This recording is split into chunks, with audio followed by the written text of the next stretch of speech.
হামলার 22 দিন কেটে গিয়েছে, এখনও স্বাভাবিক হতে পারেননি খগেন মুর্মু। গত 6 অক্টোবর নাগরাকাটায় বিপর্যস্ত এলাকায় পরিদর্শনে গিয়ে আক্রান্ত হয়েছিলেন উত্তর মালদার বিজেপি সাংসদ খগেন মুর্মু। এরপর তার চিকিৎসা চলে শিলিগুড়ির একটি বেসরকারি হাসপাতালে। গত শনিবার রাতে 25 অক্টোবর তিনি বাড়িতে ফিরে আসেন, কিন্তু শারীরিক অবস্থা মোটেও ভালো নেই তার। একটি চোখে ঝাপসা দেখছেন তিনি, পাশাপাশি চোখের নিচে হাড়ে 3 থেকে 4টি ফ্র্যাকচার রয়েছে, ফলে খেতে ও কথা বলতে অসুবিধে হচ্ছে তার। বর্তমানে লিকুইড খাবার খাচ্ছেন তিনি। মঙ্গলবার দুপুরে তেজস এক্সপ্রেস আগরতলা আনন্দবিহার এক্সপ্রেস ট্রেনে চেপে দিল্লির এমসের উদ্দেশ্যে রওনা দেন সাংসদ। আহত সাংসদের স্ত্রী মঞ্জু কিস্কু এবং বিজেপি নেতা নিরঞ্জন দাস জানিয়েছেন, গত 6 অক্টোবর বিপর্যস্ত এলাকা পরিদর্শনে গিয়েছিলেন নাগরাকাটায়। এখানে তার উপর প্রাণঘাতী হামলা হয়।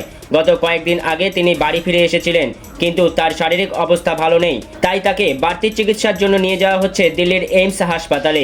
কেন্দ্রের নির্দেশে এদিন ট্রেনে চেপে দিল্লির উদ্দেশ্যে রওনা দেন সাংসদ খগেন মুর্মু। আমরা দিল্লি যাচ্ছি। মানে কেন? আমরা ডাক্তার দেখানোর জন্য যাচ্ছি। আচ্ছা, ওখানে মানে কি কাকে দেখাবে?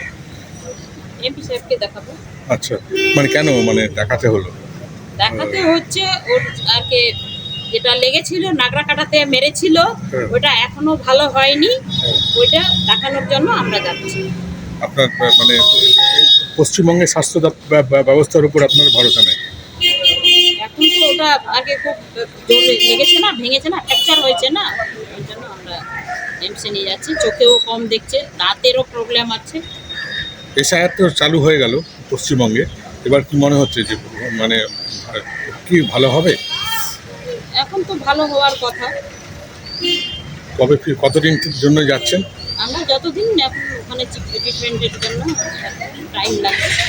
খাওয়া দাওয়া করতে পারছে? করতে পারছে না, লিকুইড খাচ্ছে। না হলো কি বলবেন?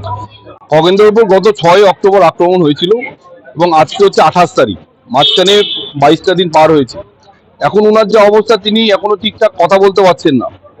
উনি চোখের এক সাইডে ঠিকঠাক মতো দেখতে পাচ্ছেন না, ঝাপসা দেখছেন, খাওয়ার খেতে অসুবিধা হচ্ছে, বিভিন্ন রকম সমস্যা তার মধ্যে দেখা দিচ্ছে।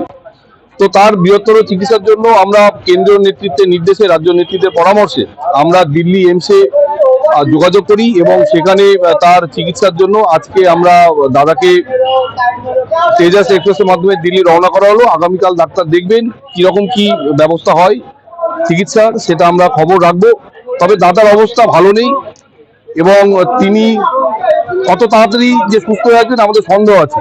তো আমরা ঈশ্বরের কাছে একটাই প্রার্থনা করি, তিনি যাতে দ্রুত সুস্থ হয়ে আমাদের মাঝখানে ফিরে আসেন, এই আশাটা আমরা রাখি। ফ্র্যাকচার বলতে চোখের নিচের যে হাড় আছে, নাক এবং চোখের কানেক্টিং যে হাড়টা আছে, এই বোনটা ব্রুটলি ভাবে ভেঙেছে এবং এই ভাঙার ফলে সেই হাড়টা জোড়াতে, মানে যেহেতু চোখের নিচে হয়েছে, তো চোখের কিছু একটা সমস্যা দেখা দিচ্ছে আমাদের মনে হচ্ছে, এবং তিনি চোখে ঝাপসা দেখছেন।